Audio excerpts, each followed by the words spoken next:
Saudações, galera, tudo bem com vocês? Sejam bem-vindos ao Caminhada Xamânica, esse nosso espaço que é meio vlog, meio bate-papo, meio troca de ideia, pra gente conversar sobre essa expressão que a gente chama de xamanismo urbano especificamente, por enquanto, né? Vai que muda o nome mais pra frente. E antes de continuar, aproveita pra você ir aí, dar joinha, compartilhar, curtir, fazer tudo aquele paranauê que você já sabe, porque o YouTube não existe desde ontem. Tá aí faz um tempo, com bilhões de seres humanos pedindo isso. Então, corre lá e faz, tá bom? Ah, um detalhe. Se você gostou desse bate-papo aqui, se você gosta do que a gente está fazendo aqui, considere nos apoiar lá no catarse.me/lifrod. Por favor, ajuda muito a continuar organizando todo esse momento, tá? Ao longo desse tempo que a gente está batendo um papo aí, quase um ano já de programa, que a gente conversa sobre esses temas do que é o xamanismo urbano, o que é essa expressão de uma espiritualidade mais conectada com o ambiente, com o lugar que nós estamos, sempre lembrando de respeitar aqueles que têm formas espirituais tradicionais, formas mais tradicionais de se coligar ao ambiente e à natureza, sem querer pegar nada de ninguém, respeitando os povos tradicionais, que é da onde se origina e se inspira muito dessa postura. A gente já está há algum tempo batendo esse papo então. E hoje a gente vai entrar num ponto que ele é bem específico e que ele é quase que uma criação mesmo mais recente ou uma interpretação mais recente. Existe um problema muito claro quando a gente fala sobre pessoas que estão num contexto ocidental, e eu tô pondo aspas gigante, porque você que tá vendo a gente, se você tá no Brasil, se você tem uma ascendência brasileira, ou tem uma relação muito forte com esse território, você não é ocidental. Te falei, e agora? Meu Deus. Você é latino, ou um termo que eu acho muito mais interessante, que você é da América Ibérica, né? Que é esse lado aqui de baixo que a gente tá. Que é um lado muito específico. A gente não tem exatamente as mesmas ligações que uma pessoa que é ocidental, quando eu falo de Europa, de Estados Unidos da América e por aí vai. É um pouco distinto, mas eu não vou entrar nessa discussão porque ela é bem longa. E a nossa cultura, ela vai ter sim uma influência ocidental muito forte, mas não é exatamente isso que nós somos, né? Importante lembrar. Mas mesmo tendo essa influência, existem algumas coisas que acabam pautando parte da nossa vida. Eu sempre falo aqui que é complicado de você querer, sei lá, tirar um retiro numa tribo, numa aldeia, não sei lá onde, e falar assim, eu vou fazer uma imersão e tal. Beleza, pode ser importante, pode ser uma vivência legal, pode ser uma forma desse povo tradicional específico que está vendendo ou oferecendo essa experiência deles se manterem também, e não é um julgamento de valor, mas é dizer que vários desses efeitos xamânicos de fim de semana, eles não vão ter um impacto tão firme porque não tem uma ligação tão intrínseca com a gente. Você precisa ter uma ligação com aquele local para que aquele rito, para que aquele evento funcione. Por isso, uma grande parte da proposta desse momento que a gente está tendo aqui é de você conseguir construir seus próprios mitos, seu próprio rito, sua própria forma de compreender, sua própria interface com essa realidade que nós estamos vivendo, que é isso que é o xamanismo ao longo do tempo. Uma das formas que eu acho que bate muito forte é na forma como a gente aprende. Se você tivesse num contexto de aldeia, a gente ia aprender com vários professores. Uma aldeia dos povos originários brasileiros, eu vou ser genérico aqui, obviamente, porque cada povo vai ter particularidades e um universo específico para cada grupo, mas no âmbito geral, você não vai ter algumas colocações como a propriedade privada da forma como a gente entende, você não tem as crianças sendo compreendidas como um objeto e uma posse, na verdade elas são parte, né, do meio da aldeia. Se eu não me engano, posso estar falando algo errado, mas entre os Copenaua, por exemplo, você não tem um nome específico tão cedo, ao longo da tua vivência você escolhe, dependendo do local, enfim, tem várias particularidades. Mas o que eu quero dizer é que o aprendizado ele é coletivo. Então você não tem necessariamente um período específico de frequentar a escola, e uma escola cujo foco dela é que você tenha uma resposta social ou seja preparado para o trabalho, como é a nossa escola. Não, ali você tem um outro ritmo, uma outra forma de aprendizado. Mesmo em escolas que estão em aldeias, escolas indígenas, mesmo nelas você vai ter um currículo que é o currículo oficial, né, esse currículo que a gente estuda mesmo, e você vai ter adaptações curriculares para manter aquelas tradições, aquela sabedoria tradicional. E os professores costumam ser formados ali mesmo, que é para você poder ter essa ligação, como eu já brinquei, telúrica, né, com o local, com a terra, com a aldeia, com o grupo que está ali. E o nosso aprendizado ele é diferente.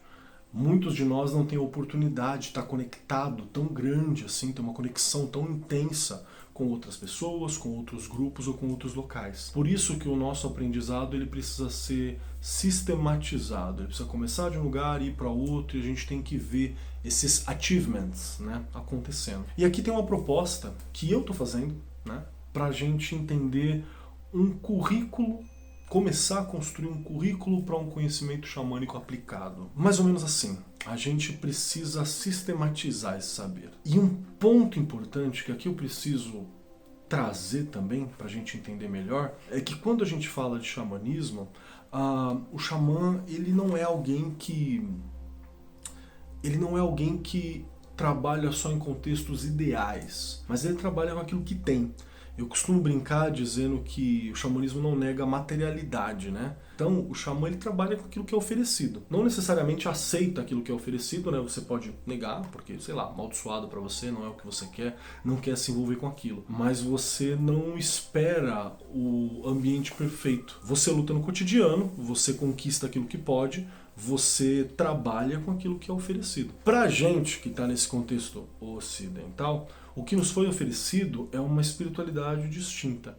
Então, parte do que eu vou fornecer aqui, do que eu vou falar aqui, é uma interpretação dentro do esoterismo ocidental clássico. Por exemplo, tipos de xamã. E quando eu falo tipo, não falo para você montar um super sentai de xamã. Tipo, xamã vermelho, que vai ser específico nisso, xamã amarelo, que é específico naquilo. Né? Não é essa a ideia. A ideia do que eu estou dizendo é que você saiba para onde começar e no que focar, porque provavelmente a gente não vai conseguir aprender tudo isso sempre ao mesmo tempo. A gente vai precisar de referência para aprender algumas coisas. E aí, a minha proposta é que a gente parta de um princípio de dividir em áreas. A primeira área, que eu acho que ela é a mais importante e vai permear a todos, é um xamã de cura, porque o xamanismo ele envolve cura, especificamente.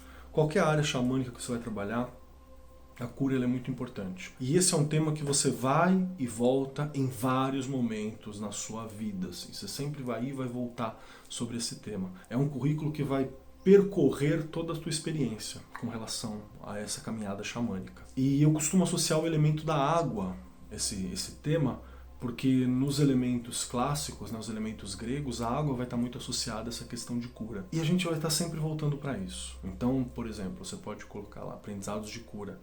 Quais são os conhecimentos que você acha importante associados à cura que você precisa ter? E não falo só de cura no sentido espiritual, né? Sei lá, vou queimar um incenso na casa. Mas um primeiro socorro é importante, você saber como lidar com alguém em crise, como lidar com farmaco, como lidar com medicina tradicional, né, das plantas que você tem, que formas de medicina sua família tem, quais dessas formas tem um componente mental mesmo, porque tem vários chás que não necessariamente eles são um componente químico que causa algo, mas ele tem uma dimensão espiritual e mental. Então guardar isso é importante. Acho que é um âmbito do xamanismo muito importante, que é o xamã de cura. Um outro tipo de xamã que a gente fala, né, mas a gente não tem um currículo específico, seria o xamã guerreiro, que aqui eu associo ao elemento do fogo no sentido da ação. Porque o fogo, nesses elementos clássicos, ele pode ter tanto um ambiente de vontade, de garra, de ir pra frente, quanto o ambiente espiritual. E o ambiente espiritual, assim como de cura, está em tudo. Se é xamã, é espiritual. Ponto final. Então aqui esse fogo que eu estou falando, ele é um fogo de aplicação. É um fogo de guerra. É um fogo de ação. O xamã guerreiro é aquele que vai ter no seu currículo experiências como eu faço um combate, como que eu exercito meu corpo, como que eu combato espiritualmente, como eu construo uma arma mágica, como eu faço uma expulsão, um exorcismo, como que eu trato de maneira intensa e hiperativa, né? Um imperativo, uma entidade. Como é que eu faço quando não tiver mais diálogo? Quais são as ações práticas que eu devo fazer? E eu espero que as suas ações práticas envolvam proteger e auxiliar da maneira que você puder os povos tradicionais, tá? Porque é muito fácil falar, não, xamã aqui, xamanismo de fim de semana legal pra caramba. Enquanto você fecha os seus olhos para o que está acontecendo nos territórios tradicionais aqui no Brasil, né? Vacilão. Continuando. A gente tem também, nesse xamã guerreiro, essa intensidade de como você vai se relacionar em situações de limite em que você vai precisar usar até a raiva mesmo, usar a necessidade de defesa, ela vai estar associada a uma função bélica dentro do xamanismo. Então, ações mágicas de ataque, ações mágicas de defesa, ações mágicas de expulsão, ações mágicas coletivas, como seriam essas ações? Isso está associado a fogo. Um outro que eu gosto muito, que vai estar associado à terra para mim, é o xamã de cultivo e de cultura, porque esse é aquele que vai organizar o grupo. Quais são os talentos que você tem sobre organização? Organização mesmo. Como que eu faço para manter a cultura? Como é que eu faço para proteger aquilo que é importante? Como é que eu faço para auxiliar as pessoas no sentido prático? Como é que eu faço com questões de renda? Como é que eu cuido das questões mais materiais da minha existência ou do meu grupo a que eu sirvo? Como é que eu trabalho isso? Como é que eu auxilio essa galera? Como é que eu faço? Se você vai para um acampamento, por exemplo, um acampamento não é bagunçado. Você precisa ter mais ou menos horário para acordar, você precisa saber quem faz a fogueira, quem pega a água, como que faz isso, como que faz aquilo. Não pode ser jogado, senão você não aproveita. Tem um conceito que ele é bem difícil às vezes da gente falar sobre, mas disciplina também é liberdade. Então aqui está associado a uma questão de ter uma disciplina e de cultivar o alimento, de cultivar aquilo que você tem de bom e também de cultura. A palavra cultura vem de cultivar. É esse aqui que é o guardião cultural, né, desses aspectos que a gente tá desenvolvendo. Está associado à terra para mim. O outro xamã seria o xamã de exploração. Esse está associado a ar. Tem um ponto do xamanismo que a gente fala muito pouco ou que a gente não dá um devido valor ou uma devida percepção, que é a respeito da exploração. Uma das funções, e uma das que eu mais gosto, inclusive, dentro do xamanismo, é você explorar novos mundos aqui. É você explorar novas dimensões de percepção desse mundo que está dado. Novos olhares sobre isso aqui que nós temos. Então, aqui é muito válido. Esse é o xamã de ar para mim. É você buscar conhecimento novo, é você explorar coisas novas, é você desenvolver novas etapas. Isso aqui que a gente está fazendo nesse momento, ele é um momento de exploração. Sou eu exercitando um pouco do que é esse xamanismo de exploração. Vale para você viajar mundos diferentes dentro de você, espaços diferentes, catalogar experiências diferentes, trazer um acúmulo de conhecimento que depois vai ser filtrado e compreendido pelo xamã de cultivo. E todos esses 4 podem ser você mesmo, não precisa ser alguém à parte. Pode ser que você tenha um grupo de trabalho, e aí talvez seja legal que cada um tenha uma aptidão específica, mas esses 4 ambientes, xamã de guerreiro, xamã de cura, xamã de cultivo, xamã de exploração, eles precisam ser trabalhados juntos. É isso que vai formar uma dimensão única. Você precisa desenvolver os 4.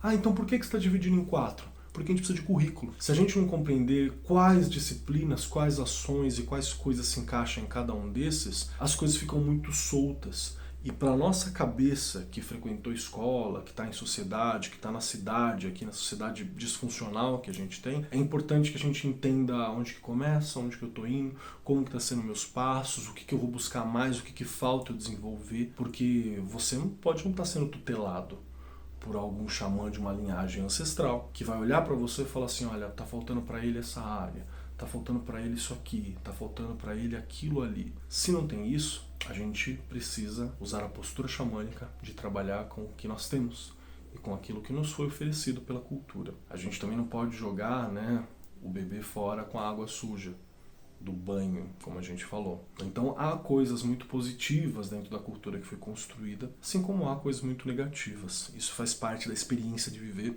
da experiência humana. Espero que você tenha compreendido esse conceito que a gente tem. Coloca aqui embaixo o que você acha dessa divisória. Dentro da minha cabeça, das minhas anotações, eu tenho inclusive áreas dentro dessas divisórias, né, desses 4 campos do xamanismo, que a gente pode trabalhar. Tem algumas questões que eu acho que são básicas de serem desenvolvidas em cada uma delas. Quem sabe no futuro a gente consegue falar mais sobre isso. E me diga também, no seu caminho xamânico, se você já está caminhando algum, tem algumas dessas disciplinas que você acha que é mais fácil para você? Tem alguma dessas áreas que você tem alguma dificuldade? Porque essa é a ideia, é a gente perceber isso e conseguir caminhar essa caminhada xamânica juntos. Muito obrigado pela presença, muito obrigado por você estar aqui. Nós teremos mais um Caminhada Xamânica ainda esse ano, se eu não me engano, antes da gente entrar no iatinho, e depois a gente volta a gravar com muito prazer. Pro ano que vem eu tenho muitas coisas preparadas, tenho muito material e eu também quero ouvir o que vocês gostariam de ver trabalhado aqui. Então pode postar aqui embaixo também, eu estou sempre passando, pode marcar nos comentários, a gente chega e conversa sobre. No mais, beijão, tchau, tchau.